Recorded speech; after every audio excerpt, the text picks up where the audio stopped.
নমস্কার বন্ধুরা, দেবীর পাকশালায় আপনাদের সবাইকে স্বাগত জানিয়ে আজকের ভিডিও শুরু করছি।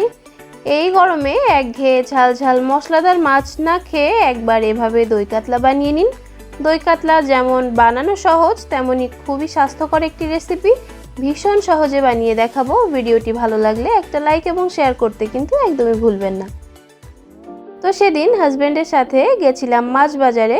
অনেক মাছের মধ্যে এই বড় কাতলাটা বেশ ভালো লাগছিল, গোটা কাতলাটাই নিয়ে নিয়েছিলাম।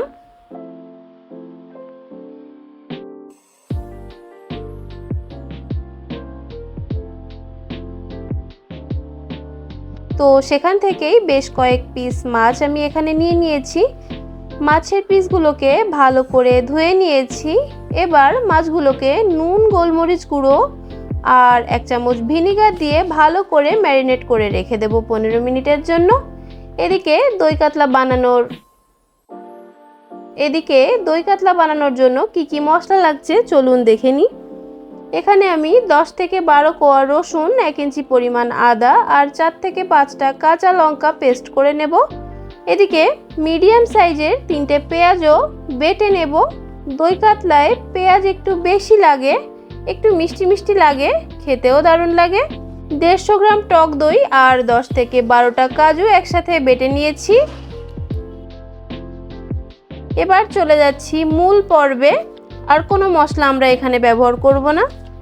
কড়াইতে বেশ খানিকটা সাদা তেল গরম করে নেব। এখানে একটা টিপস, যে কোনো প্রকার মাছ ভাজার আগে তেলের মধ্যে সামান্য নুন ছড়িয়ে দিন, একটা মাছও কড়াইতে লেগে যাবে না।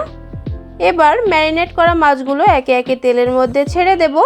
মাছগুলোকে 60% ভাজতে হবে, খুব বেশি ভাজার একদমই দরকার নেই। দই কাতলার জন্যে মাছটা একটু নরম থাকলেই ভালো হয়। হালকা রং ধরলেই মাছগুলোকে তুলে নেব। ওই একই তেলে বেশ কিছুটা গোটা গরম মশলা ফোড়ন দিয়ে দেব।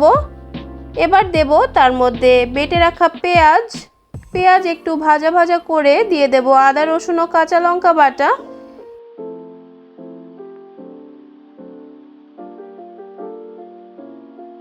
এবার একটু সময় নিয়ে মশলাটা ভাজতে হবে, যতক্ষণ না আদা রসুনের কাঁচা গন্ধটা চলে যায়।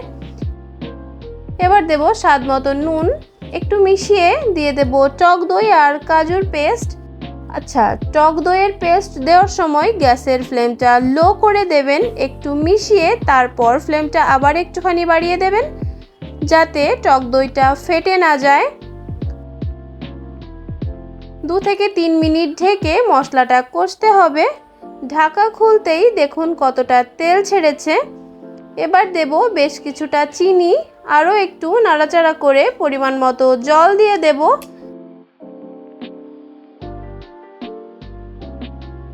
জলটা অবশ্যই গরম জল ব্যবহার করবেন, তাহলে টেস্ট আরও ভালো আসবে। ঝোলটা ফুটে উঠলে একে একে মাছগুলো ছেড়ে দেব। এবার ঢাকা দিয়ে রান্না করব 5 থেকে 6 মিনিট। ঢাকা খুলে বেশ খানিকটা ভাজা পেঁয়াজ, চেরা কাঁচা লঙ্কা আর গরম মশলা গুঁড়ো দিয়ে ঝোলটা শুকিয়ে নেব।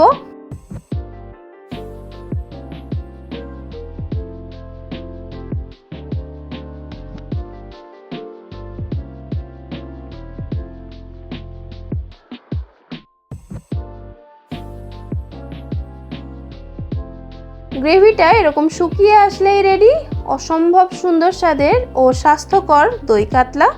মাছগুলো যেমন সফট হয় এভাবে রান্না করলে তেমনই সুন্দর হয় খেতে। বাড়ির ছোট থেকে বড় সবাই খুবই এনজয় করে খাবারটা খেতে পারবে। দুর্দান্ত স্বাদের এই দই কাতলা একবার হলেও বাড়িতে রান্না করুন আর আমাকে জানান কেমন হয়েছিল।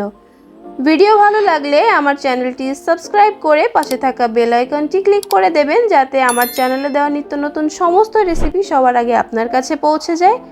আজ এ পর্যন্ত, দেখা হচ্ছে আপনাদের সাথে নেক্সট ভিডিওতে। ততক্ষণ সবাই ভালো থাকবেন। ধন্যবাদ।